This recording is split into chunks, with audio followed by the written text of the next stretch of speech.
ఇప్పట్లో రావణ్ ఈ కేసులో బయటకు వచ్చే అవకాశం లేదు. ఇది క్లియర్ అయిపోయింది. నేను ఇలా బుక్ అయిపోతాను కల్లో కూడా ఆడుకోలేదు. ఊరుకోవాలడు నేను వెళ్ళిపోతా. జాగ్రత్త. ఒక సాటి ఆడదానిగా చెప్తున్నా నీకు. ఇంకొక మాట చెప్పాలనుకుంటున్నా వైస్ టీవీ తరఫున. ఏమిటో మొన్న మేము ఒక వీడియోలా దేశద్రోహులని ఊరపందులతో పోల్చినాము. ఎందుకు సార్ పాతగాయని మళ్ళీ రేపుతారు? చాలా మంది మిత్రులు కమెంట్ చేసిండ్రు. ఏమని అనంటే, అక్క ఊరపందులు ఎప్పుడన్నా దేశద్రోహం చేసినాయా, ఎందుకు వాటిని అంతా అవమానించడము అని అన్నారు. అన్నా నీ పొజిషన్ లో నేనే కనుక ఉండుంటే సారాలో ఎంట్రీ కలుపుకుంటాకి సచ్చుండేవాన్ని. అయితే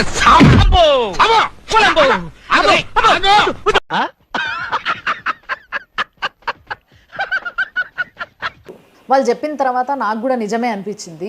నేను మరీ అంత ఎదవలా కనపడుతున్నారా? ఓ మాదిరిగా కూడా కనపడలేదా? దేశద్రోహుల్ని పందులతో పోలవడం చాలా తప్పు అని, అందుకోసమే ఊరపందులన్నిటికీ కూడా చాలా సారీ.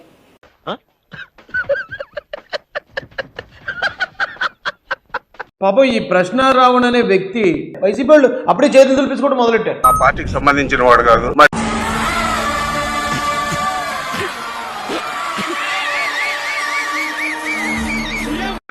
ఏ విధంగా మేము ఆయన తీసుకొచ్చి ఇక్కడ మాట్లాడించాము? మేము మాట్లాడలేదు కదా. రావణ్ అనేటువంటి వ్యక్తి తెలుగుదేశం పార్టీ అతను ఆల్రెడీ మొదలు పెట్టాడు. ప్రశ్న రావణ్ తెలుగుదేశం పార్టీకి చెందినోడు, అతనికే మా వైసీపీకి సంబంధం లేదు.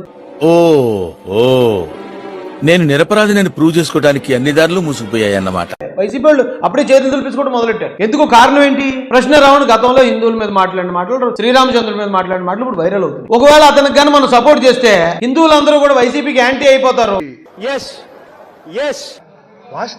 కాబట్టి మనం సపోర్ట్ చేయకుండా మనం వెనకపోవడమే మంచిదని అతన్ని ముందుకు దోషి వెనక తప్పుకున్నారు. ఇప్పుడు ఏంటి ప్రశ్న రావణ్ పరిస్థితి? గోవిందా గోవిందా.